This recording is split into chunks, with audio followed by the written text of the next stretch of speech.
If you grew up watching TV or listening to the radio in this state, you're probably familiar with the jingles associated with these iconic Alabama-based companies. If you like bargains, you'll love Bargain Town, USA. You were somebody special at Parisian.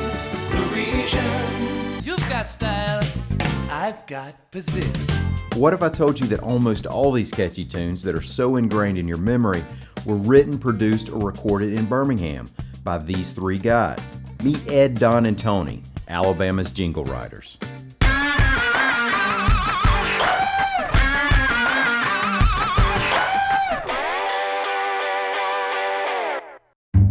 In about 1957, WAPI Radio was approached by a guy that just opened a new company, and he says, we're going to start a fast hamburger joint, and the name of it was Jack's.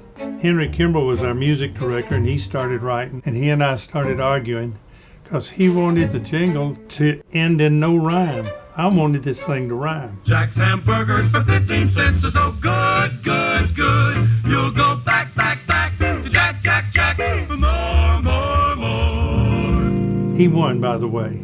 It ran at least 30 years. Jingles can have a long life if they're singable and people remember the melody. And a perfect example of that would be one that we did in excess of 35 years ago for Handy TV Appliance. Handy TV Appliance saves you money. It's a fact. And they're still using that today. In the case of a jingle, the thing that you're trying to do is you're trying to make something that people will remember, that's instantly recognizable. The Pizzazz jingles, their entire image, they wanted to have it be glamorous. They wanted to say, style and all that stuff. Long story short, basically what I did was I introduced that jingle with an upright bass.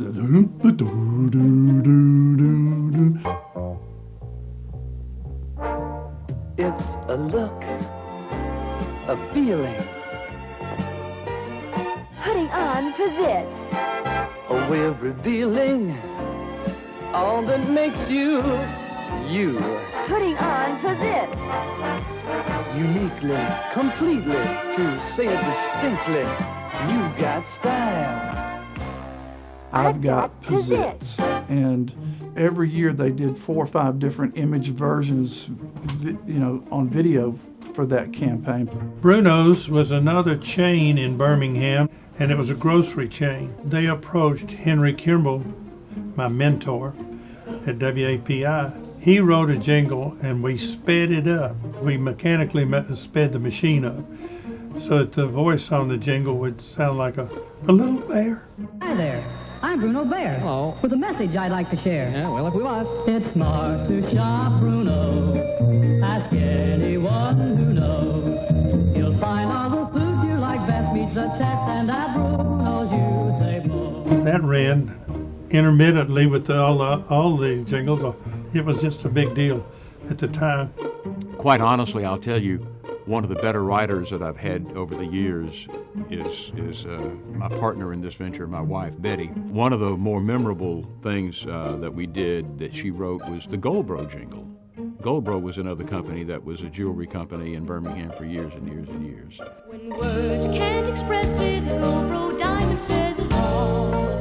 You'll make a beautiful memory for someone to recall in a gentle language loud enough to be heard. A diamond is forever speaking love without a word.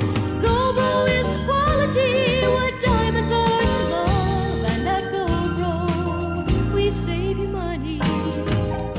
And oh, by the way, Goldbro will save you money. We had to put their slogan in there. They had to have a tie to that diamond. So Tony got his start as a jingle singer for Don, and eventually became an engineer and the music director at Boutwell Studios, where he worked on many jingles for Ed. Jingles like this one. There's one that I did that was a demo.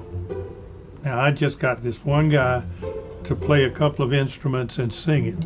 I went in the studio and we kind of had an idea that it was supposed to kind of have a little bit of a Western feel. This is what was recorded for the drums.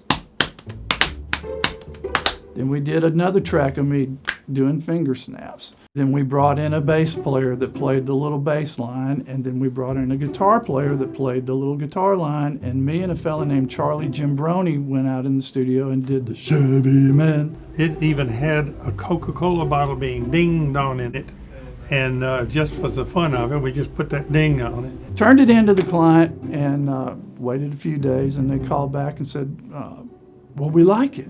And I said, well, good, now we'll do the real thing. And they said, no, we want that. I had to sell it at a discount, but it is still running today.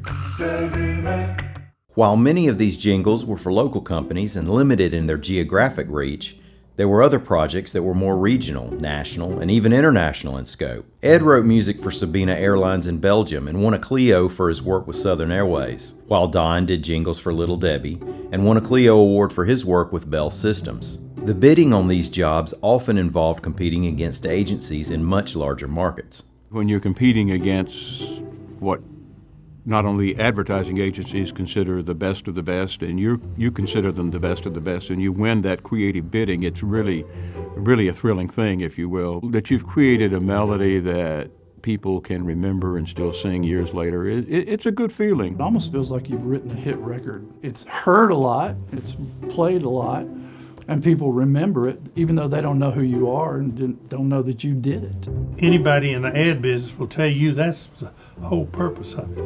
You get them thinking about it. It's great business. If you think of something fun, write a jingle. Why not?